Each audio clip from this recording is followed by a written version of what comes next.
नमस्कार. नर्मदे हर. एकीकडे बाबरीच्या धावडीपाडा आश्रमामध्ये परिक्रमावासींची लगबग चालू असताना दुसऱ्या बाजूला गावकऱ्यांची लगबग चालली होती, ती लाह करण्याची. लाह म्हणजे श्रमदानातून एखादं कार्य पूर्ण करणं. आपण परिक्रमावासींसाठी जो निवारा आणि गोशाळा उभी करतो आहे त्याची कौलातं लावून झालेली आहेत, आपण बघतोय त्याप्रमाणे. आणि आता त्याच्या आजूबाजूचं जे बांधकाम आहे, जमीन आहे, त्याची समपातळी करण्याचं काम ग्रामस्थ करतायत.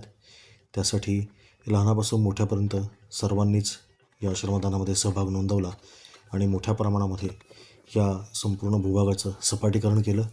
ती माती सगळीकडे एकसारखी पसरण्यात आली आणि त्याच्या माध्यमातून परिक्रमावासींसाठी अतिशय उत्तम अशी निवारीची सोय आता बाबरीच्या आश्रमामध्ये झालेली आहे, अजूनही पुढे होत राहणार आहे. आपण बघू शकता कशी छोटी छोटी मुलं आपल्याला या कामामध्ये मदत करत आहेत श्रमदानातून. मागे जी दिसते ती आपली गोशाळा आहे आणि इथेच खाली गेल्यावरती आपण संडास बांधतो आहे. ते देखील आपण बघितले.